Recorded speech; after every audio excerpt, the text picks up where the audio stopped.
فأنا ناصح لإخواني بالصدع بالحق تبيض وجوههم. السكوت في مسألة الحزبية يضرها، فاصدع بما تؤمر وأعرض عن المشركين. سلامي على دماج ورجالها والشيخ يحيى ودار العلم يا سعد بانيها. بسم الله الرحمن الرحيم. قال الإمام البخاري رحمه الله الباب السادس ما yuhqanu bil adhani minad dima, yaitu min bayaniyah, yaitu darah akan terpelihara dengan sebab adanya azan. Yaitu kalau suatu wilayah terdengar di situ azan, berarti dianggap itu wilayah kaum muslimin, maka darahnya terpelihara. Kalau tidak ada azan di wilayah itu, oh ini tempatnya orang kafir, mungkin aja akan diperangi kalau ada pemerintahan Islam, pemerintahan yang menegakkan hukum Islam. Kita lihat hadisnya. Al-hadisul ashir ba'da sittimi'ah, 610.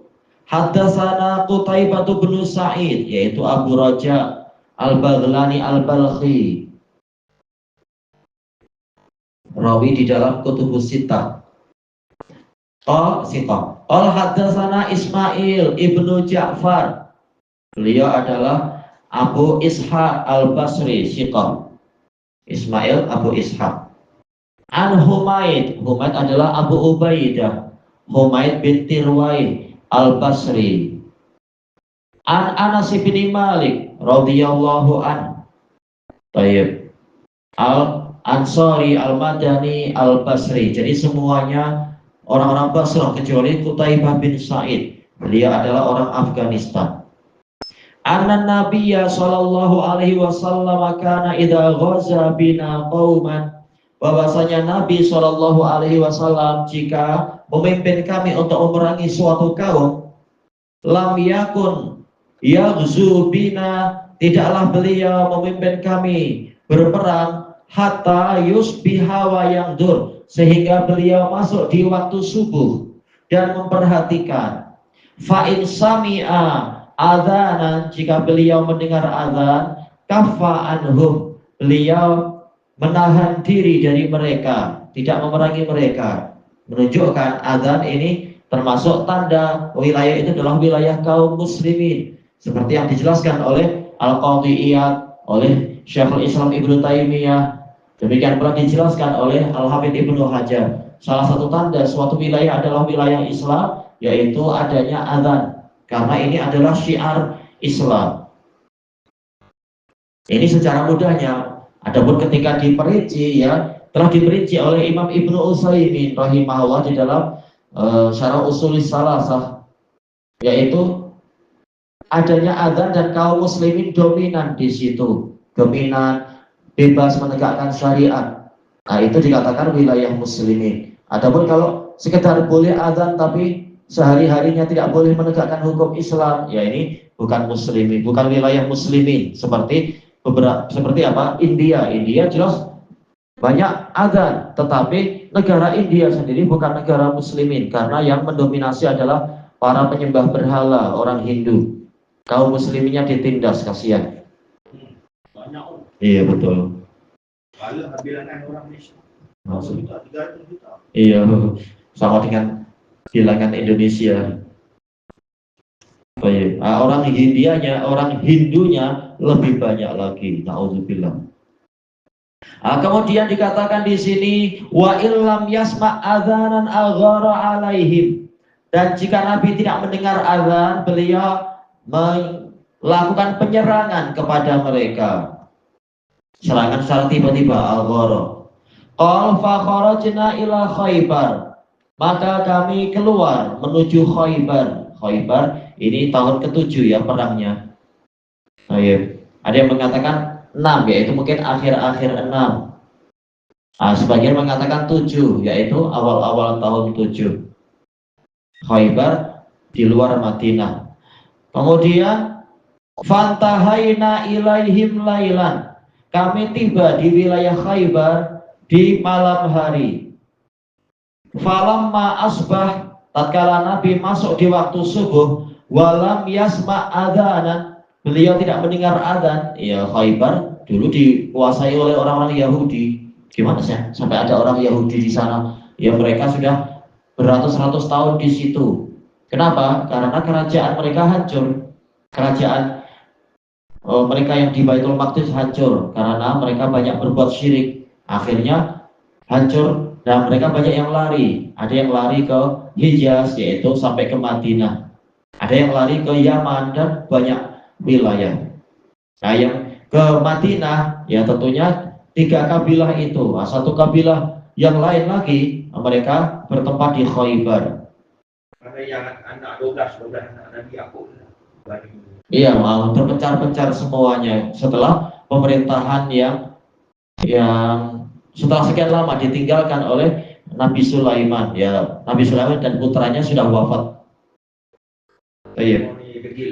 Ya, merekanya yang busuk, tidak bersyukur, naudzubillah. Tapi umat Islam pun degil lah. Ya itulah. Nabi menyuruh melarang ikut Yahudi dan Nasara, tapi banyak yang ikut gaya Yahudi Nasara, ikut Valentine lah, ikut April Fool lah, ikut buruk-buruk. Dia nak berhibur. Iya, akhirnya datang bencana. Nggak mau ikut syariat, naudzubillah. Ini apa nih, World Cup? Wah, itu adalah acara judi dunia. Perjudian. Oh, memang itu, naudzubillah. Orang tak peduli Palestina, malah peduli Piala Dunia. Yang dapat duit mereka, tapi yang dapat duit pemainnya. Orang-orang macam kita dapat duit apanya? Ini satu penipuan juga. Oh, itu jelas. Itu sudah disebutkan di dalam protokol Sohyunnya orang Yahudi itu, Freemasonry mereka. Para pemudanya disibukkan dengan masalah bola sehingga lalai dari memperhatikan agama mereka.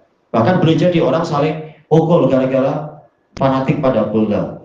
Ini semua orang jadi gila. Betul, gila bola. Ini bola petang jadi Pelé lah, Maradona lah. Maradonanya yang dapat duit, kita dapat apa? Beli baju Messi lah, beli baju Pelé lah 10 mahal. Oh, hasilnya apa? Malah mereka yang para pemainnya yang kaya karena dapat royalti, dapat apa? Dapat baju nomor 9, baju nomor 9 dijual, kan nomor 11 dijual. Kita yang keluar duit, lalu dapat apa kita? Nggak dapat apa-apa. Rugi. Dapat ruginya. Bisa terpenipuan bola. Betul. Malah untuk judi satu dunia. Baik, kemudian dikatakan di sini, kata beliau, Raqiba, maka Nabi berkendara. Wa raqibtu khalfa Abi Thalhah, saya berkendara di belakang Abu Thalhah, ya bapak tiri dari Anas bin Malik. Wa inna qadami latamassu qadaman Nabiyyi sallallahu alaihi wasallam, sesungguhnya telapak kaki saya menyentuh telapak kaki Nabi. Disebutkan dalam riwayat yang lain, mereka masuk ke lorong-lorong Khaybar. Ketika lorong agak sempit, beberapa kendaraan saling berdekatan sehingga ya bersentuhan, kaki-kaki bersentuhan.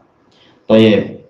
Kemudian qal fa kharaju ilaina bimakatilihim. Mereka keluar ke arah kami. Mereka tak tahu orang Khaybar sedang mau pergi ke kebun mereka. Mereka tak tahu di sebagian lorong telah datang Nabi Muhammad dan pasukan yang besar. Mereka keluar membawa makatilihim wa masahihim, yaitu membawa sekop dan cangkul-cangkul mereka.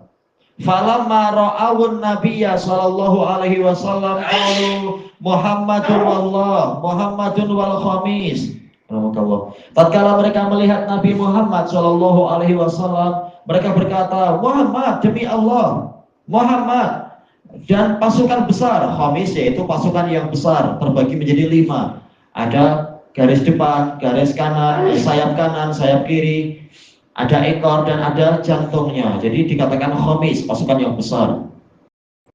Qal falamma ra'ahum Rasulullah sallallahu alaihi wasallam, tatkala Rasulullah sallallahu alaihi wasallam melihat mereka, qal Allahu akbar, kharibat Khaybar. Wah, langsung menyebut nama Allah, menyebut kebesaran Allah. Khaybar runtuh. Wah, ini mimbabit tafaul, ya optimis, Khaybar akan kalah. Inna idza nazana bisahati qaum fasa asabahul mungdharin. Sesungguhnya kami, jika kami turun di pelataran suatu kaum, maka alangkah buruknya waktu subuh dari kaum yang mendapatkan peringatan. Ini dalam ilmu balaghah dikatakan iqtibas, yaitu mengambil cahaya. Karena ini diambil dari suatu ayat kalimat ini. Fasa asobahul mungdari. Baik. Ini hadis riwayat Bukhari Muslim. Jadi semangat berwira lah ni. Iya betul. Tayyib ilahuna wallahu a'lam. Subhanakallahumma wa bihamdika la ilaha illa anta astaghfiruka wa atubu ilaik.